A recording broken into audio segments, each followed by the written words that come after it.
지은호 앞에 다시 나타난 이지혁. 그런데 그가 품은 비밀은 은호가 상상도 못한 것이었습니다. 이제 피할 수 없는 관계가 시작되는데요. 지은호는 스스로에게 3가지 규칙을 걸어두고 버텼습니다. 아는 척하지 말기, 인사하지 말기, 말 걸지 말기. 그런데 첫날부터 그 규칙이 흔들렸습니다. 고성희가 추진하는 아트 디자인 스페이스 프로젝트 킥오프 회의장에 이지혁이 운영 브랜딩 컨설턴트로 들어온 겁니다. 지은호는 순간 숨이 막혔는데요. 이지혁은 차분한 눈으로 서류를 건네며 말했습니다. 업무로만 보자. 그렇게 딱 한마디였는데 그 한마디가 규칙 3개를 한꺼번에 무너뜨리더라고요. 회의는 빠르게 진행됐습니다. 고성희는 수익 모델을 촘촘히 설명했고 박진석은 투자 검토를 위해 숫자만 보겠다고 했습니다. 박성재는 조용히 뒤에 앉아 분위기를 읽었는데요. 지은호와 이지혁 사이의 공기만 유난히 다른 결로 흔들리는 게 눈에 들어왔습니다. 박성재는 보자마자 불길함을 느꼈습니다. 나는 어디까지 끼어들어야 하나? 그런데 끼어들지 않아도 일이 터지더라고요. 그날 오후 지강호가 떨리는 손으로 누나에게 메시지를 보냈습니다. 누나, 나 좀 살려줘. 지강호는 유튜브 편집일을 받아 진행 중이었는데 장비를 망가뜨리고 납품을 미뤘고 위약금 조항까지 걸려버렸습니다. 더 큰 문제는 따로 있었습니다. 지은호의 미공개 도면 이미지가 외장하드에 섞여 있었고 테스트 렌더를 올렸다가 잠깐 사이에 캡처가 퍼졌다는 사실이 확인된 겁니다. 지은호는 귀가 멍해졌습니다. 개인 실수로 끝날 일이 아니라 프로젝트 전체의 신뢰가 흔들릴 수 있는 사고였거든요. 고성희는 전화를 걸어 단호하게 말했습니다. 실장 선공개 같은 거 싫어요. 지금 바로 수수방 가지고 와요. 말투는 일정했고 감정은 절제돼 있었는데요. 그 절제 속에 이런 뜻이 숨겨져 있었습니다. 당신 실력으로 이 정도도 못 막으면 이 판에서 빠져라. 지은호는 잠깐 눈을 감고 숨을 골랐습니다. 그리고 마음속 규칙을 접었습니다. 선배 업무 차원에서만 예외 인정할게요. 지은호가 이지혁에게 그렇게 말하자 이지혁은 고개를 끄덕이고 바로 움직였습니다. 이지혁은 유출 경로와 확산 반경을 그 자리에서 타임라인으로 정리했습니다. 삭제 요청 대체 시한 준비 책임 범위 분리. 박성재는 광고주와 5궤, 매체 인플루언서 네트워크 연락을 동시에 돌렸습니다. 유출보는 가짜 컨셉이라는 프레임을 먼저 가져가자 진짜는 오프닝 직전 공개. 고성희는 그 말을 듣고 아주 미세하게 입꼬리를 올렸습니다. 돈 냄새 난다, 이 말이 허락신호였습니다. 그 밤 작은 회의실에서 셋이 모였습니다. 지은호, 이지혁, 박성재 셋 모두 각자의 이유로 지쳤지만 같은 목표를 공유했습니다. 위기를 기회로 바꾸자. 지강호는 한쪽 구석에서 고개를 숙이고 있었고 정순이는 전화로만 아들을 다독였습니다. 도망은 쉬워도 빚은 그대로다, 지강호야. 이 말이 지강호를 겨우 자리에 묶어두었습니다. 문제는 그 다음이었는데요. 익명 계정에서 지강호에게 메시지가 또 왔습니다. 원본 보관 중 조용히 처리해, 아니면 행사 전에 풀어버린다. 몇 분 뒤 도면 윤곽이 보이는 흐릿한 썸네일이 도착했습니다. 장난으로 볼 수 없는 수준이었습니다. 이지혁은 차분하게 계정의 습관과 접속 시간대를 뽑아 비공식 트래킹을 돌렸습니다. 그리고 놀라운 사실 하나가 튀어나왔습니다. 접속지 중 하나가 행사 협력사 내부 와이파이였다.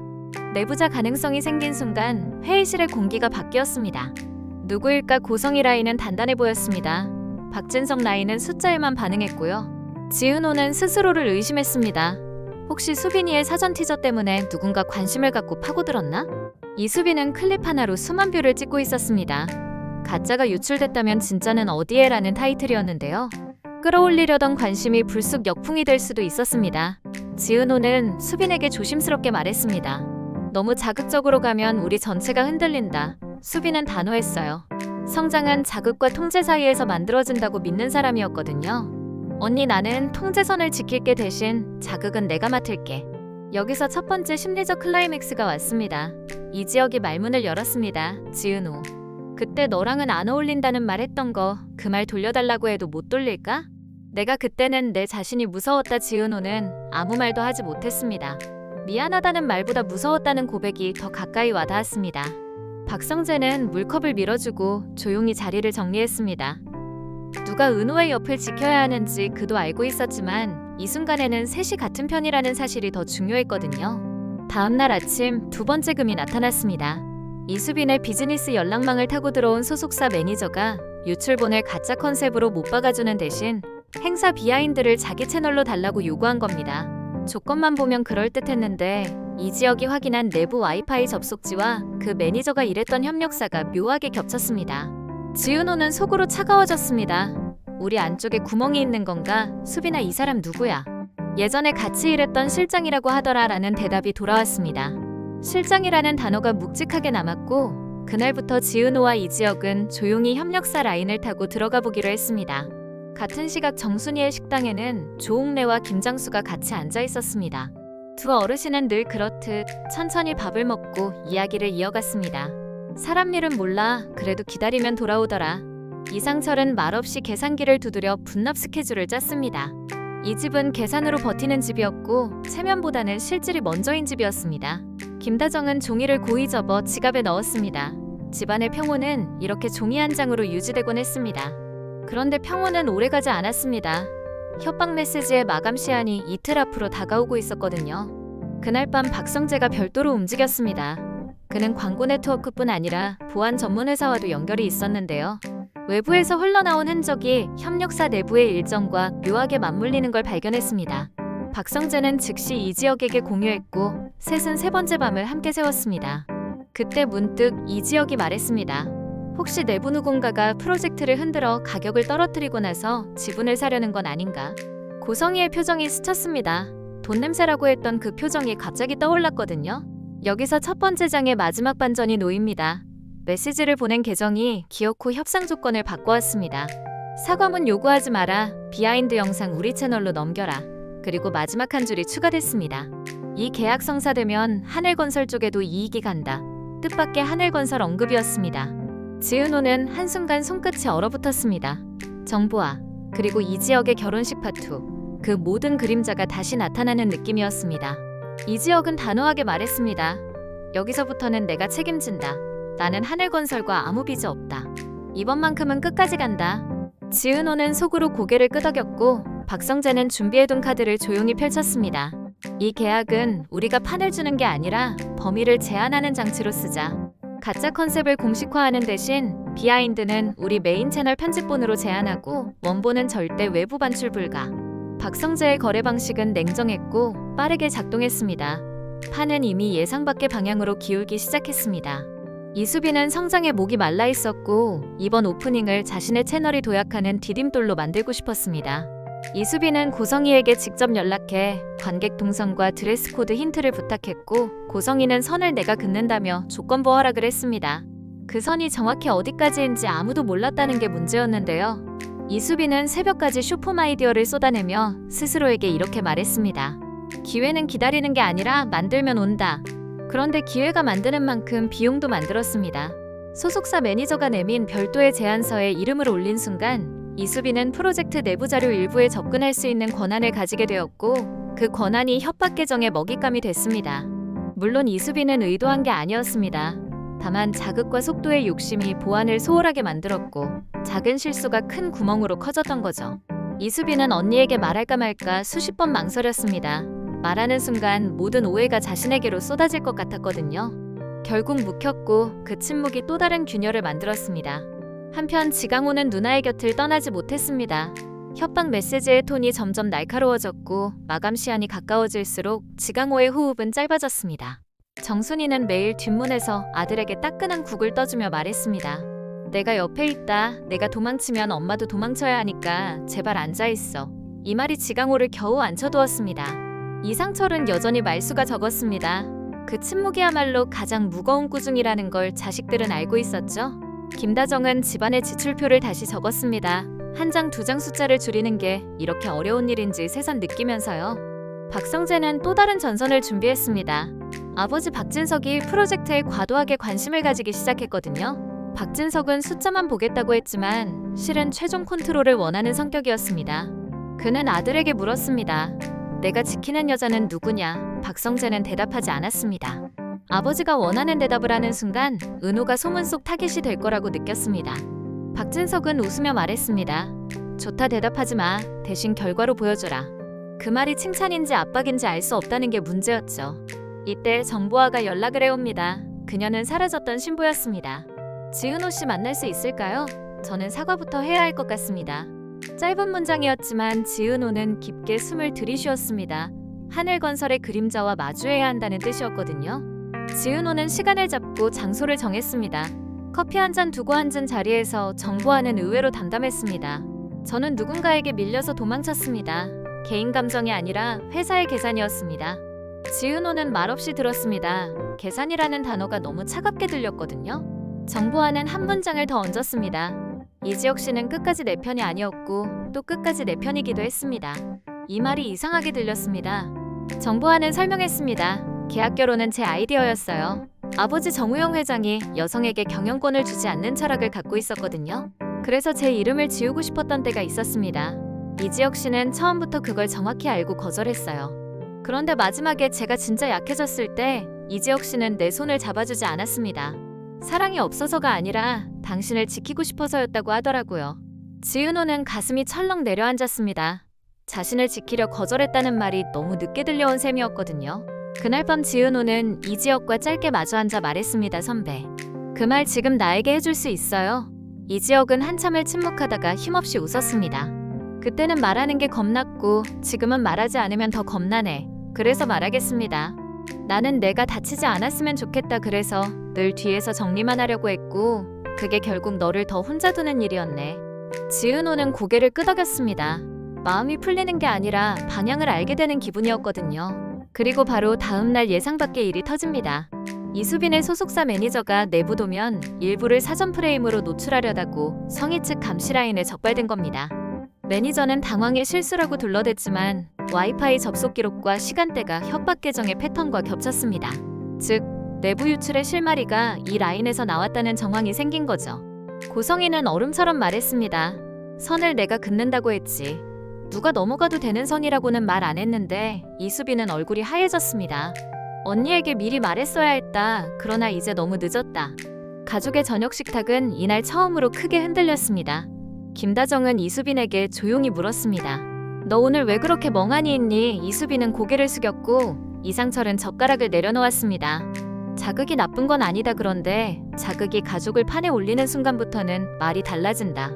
이 말은 교훈처럼 들렸고 처벌처럼 들리기도 했습니다. 조웅래는 한숨을 쉬었습니다. 사람은 결국 사람이 붙잡는다. 그 손을 뿌리가 흔들리게 쓰면 안 된다. 박성재는 이수빈을 따로 불러 말했습니다. 내가 중간에서 방패가 돼줄 수 있다. 대신 솔직하게 말해라. 어디까지 흘렀는지. 이수빈은 처음으로 모든 걸 털어놓았습니다. 협박 계정의 암시적 요구 비하인드 거래 제한 소속사 매니저의 선 넘기. 박성재는 조용히 고개를 끄덕였습니다.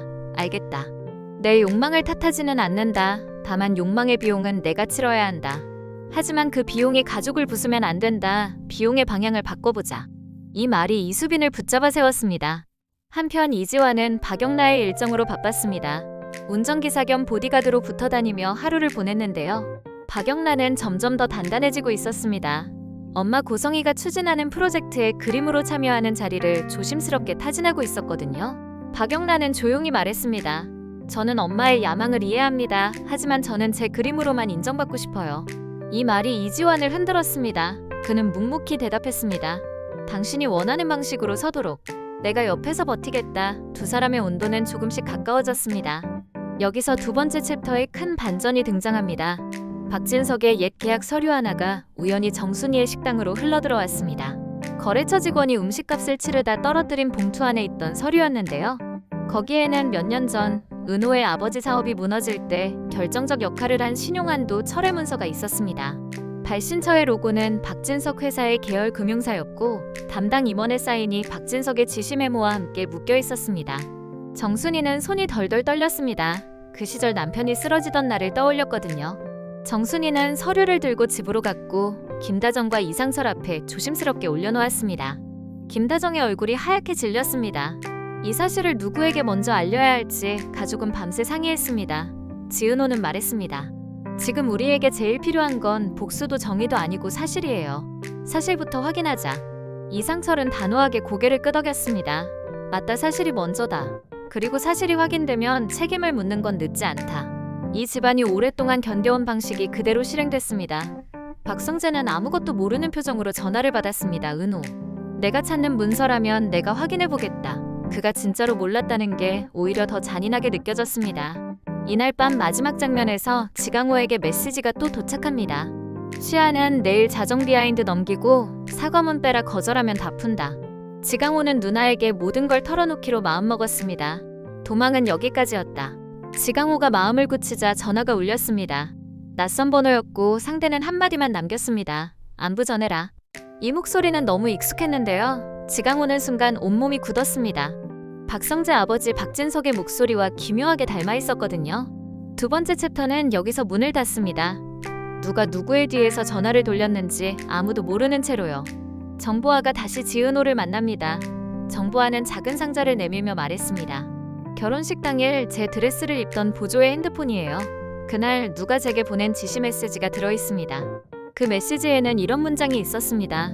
신부 입장 취소하라 대신 기사가 준비돼 있다. 사라진 신부 프레임으로 여론을 바꾼다. 발신 서버는 하늘건설 홍보팀과 외부 대행사 사이에서 번갈아 쓰던 더미 계정으로 확인됐습니다. 정보아는 말했습니다. 저는 도망친 게 아니라 도망치도록 지시받았습니다. 지은호는 묻습니다. 그럼 이 지역은 왜 그걸 모르는 척했나? 정보아는 답했습니다. 그는 알았고 몰랐습니다. 말이 모순 같죠? 하지만 이지혁 씨는 끝까지 제 편이 아니라 끝까지 사람의 편이었어요. 그래서 더 미웠고 그래서 지금은 덜 미워요. 지은호는 이 증거 상자를 이지혁에게 전달했습니다. 이지혁은 한참을 말없이 앉아있더니 이렇게 말하더군요. 이제는 숨지 말자. 나는 내 옆에서 드러내는 일을 하겠다. 그는 박성재에게 연락했고 셋은 작전판을 다시 폈습니다. 핵심은 두 가지였는데요. 하나, 하늘건설과 외부 대행사가 여론 조작을 위해 신부 실종 프레임을 계획했고, 둘, 협박 계정의 접속지 중 일부가 고성희 라인의 협력사에서 나왔다는 정황. 이 두 축이 어디서 만나는지 확인하면 판을 뒤집을 수 있었습니다. 그런데 고성희는 생각보다 한 수 더 앞서 있었습니다. 그는 오히려 이 사건을 레버리지로 바꿔 박진석에게 유리한 조건을 끌어내려 했습니다. 우리 쪽에서 프레임을 조기 차단하면 박 회장님 회사의 리스크도 줄어든다. 대신 공간 운영권의 일부를 우리 재단으로 넘기는 조건이다. 이 제안은 매력적이면서 위험했습니다. 박진석은 순간 웃었습니다. 발톱을 숨긴 웃음이었습니다. 그는 속으로 생각했겠죠? 이번에도 숫자만 남기고 사람은 지워버리자. 박성재는 이 흐름을 읽고 아버지에게 처음으로 정면으로 말했다고 하더라고요. 아버지, 이번에는 숫자 말고 사람부터 보셔야 합니다. 박진석은 아들의 눈을 똑바로 보았습니다.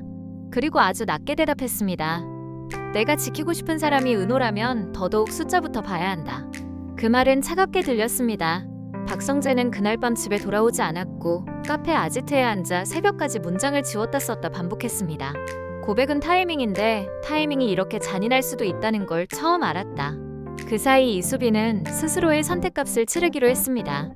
소속사 매니저와의 계약을 파기하고 모든 접속 권한을 반납했으며 고성희에게 직접 사과했습니다. 욕망이 무죄는 아니지만 욕망이 죄가 되기 전에 제가 멈추겠습니다. 고성희는 잠시 그녀를 바라보더니 말했습니다. 젊은 불은 나쁘지 않다. 다만 불이 번질 방향은 내가 정한다. 이 말은 칭찬인지 통제인지 알 수 없었습니다. 그러나 이수빈은 알았습니다. 이 무대에서 살아남으려면 나만의 규칙을 가져야 한다. 지강호는 결국 협박 계정을 공개하기로 결정했습니다. 셋이 준비한 법적 고지와 동시에 계정주와의 최종 통화를 녹취했고 그 파일을 변호사에게 넘겼습니다.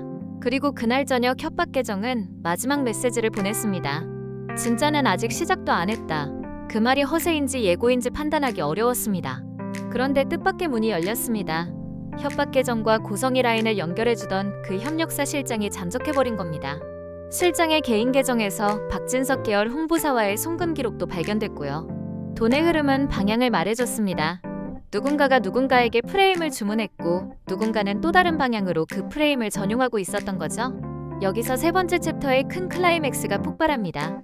정순이가 들고 온 옛날 서류의 진위를 박성재가 직접 확인해준 겁니다. 문서는 진짜였고 당시 신용한도 철회는 박진석의 최종 결제로 이뤄졌습니다. 박성재는 입술을 깨물었습니다. 아버지가 모르는 척하고 싶어하던 진실이 있었고 그 진실이 은호의 가족을 무너뜨렸다는 사실이 명확해졌거든요. 박성재는 은호 앞에 서서 말했습니다. 나는 내 편이 되고 싶다. 그런데 내 성이 박씨라는 이유로 내가 나를 미워하게 될까봐 무섭다. 은호는 조용히 대답했습니다. 나는 사람이 먼저인 집에서 컸다. 내가 나에게 먼저 사람이면 된다. 이 대화는 사랑의 고백도 아니고 우정의 맹세도 아니었습니다. 다만 서로가 같은 방향을 본다는 확인이었습니다. 이지혁은 선택을 끝냈습니다. 그는 기자에게 자료를 넘겼고 공식 입장문을 준비했습니다. 신부 실종 프레임은 조작이었고 내부 유출 정황은 협력사 실장의 개인적 욕망과 연결돼 있다. 그리고 하늘건설과 외부 대행사의 관여 정황이 있어 법적 검토 중이다. 이 입장문은 폭탄이었고 동시에 방패였습니다. 고성희는 분노보다는 미소를 보였습니다. 결국 너도 판을 키우는군. 사람은 누구나 자기의 칼을 갖고 있네. 박진석은 첫 반응을 보이지 않았습니다. 다만 짧은 메시지 하나만 보냈습니다. 내가 선택했다. 그럼 결과도 내가 가져라. 그날 밤 가족의 집에는 오랜만에 웃음이 돌아왔습니다. 큰 문제가 해결된 건 아니었지만 모두가 도망치지 않았기 때문이었습니다. 이상철은 처음으로 이지혁에게 직접 전화를 걸어 말했습니다. 시간 필요하면 말해라. 자존심 때문에 연락 끊는 건 효도가 아니다. 이지혁은 낮게 웃었습니다. 네 아버님. 그런데 그 웃음은 오랜만에 사람 냄새가 났습니다. 김다정은 이수빈과 지강호를 사이에 두고 밥을 차려주며 말했습니다. 실수는 사람이 한다. 책임도 사람이 진다. 우리 집은 그걸로 버틸 거다. 이 집의 구심은 이렇게 단단해졌습니다. 마지막 장면은 아주 조용하게 다가옵니다. 정보아가 또 한 통의 메시지를 보냅니다. 마지막으로 한 가지만 더 전할게요. 내 쪽에도 출생의 비밀이 하나 있어요. 하늘건설의 피는 생각보다 복잡해요. 내 과거에 얽혔던 용접공 남자와 지금의 프레임 사이에 누군가 있습니다. 지은호 씨가 알아야만 할 이름이에요. 그리고 메시지가 끊깁니다. 이름은 남기지 않았습니다. 여지를 남긴 채로 정보아는 사라졌고 지은호는 핸드폰을 오래 바라봤습니다. 이지혁은 조용히 말했습니다. 이제 정말 시작인 것 같네. 지은호는 대답했습니다. 그래, 이제는 피할 수 없는 관계가 시작된 거야. 우리 둘의 관계만이 아니라 모두의 관계가 새로 시작되는 거야. 박성재는 창문을 열고 새벽 공기를 들이마셨습니다. 숨이 시원하게 들어왔습니다. 그는 스스로에게 말했습니다. 사랑은 나중에 하자. 지금은 먼저 사람이 되자. 이렇게 세 개의 챕터는 끝나는데요. 끝이 아니라 시작으로 열리는 문이라는 점에서 더 막장스럽고 더 인간적이게 느껴집니다. 안쪽에서 흘러나온 협박의 실체 박진석의 오래된 결제 도장과 그로 인해 무너졌던 어떤 집의 기억 고성희가 선을 긋고 끌어올리려는 젊은 불. 그리고 아직 말하지 않은 이름 하나, 이 네 가지가 다음 장에서 다시 얽히게 될 겁니다. 다음 전개를 위해 남겨두는 여지는 이것입니다. 첫째, 정보아가 숨긴 이름은 하늘건설 내부의 누군가인지 외부의 그림자 장난꾼인지 아직 아무도 모릅니다. 둘째, 협력사 실장이 잠적하기 전 마지막으로 통화한 번호가 누구의 것인지 확인이 필요합니다.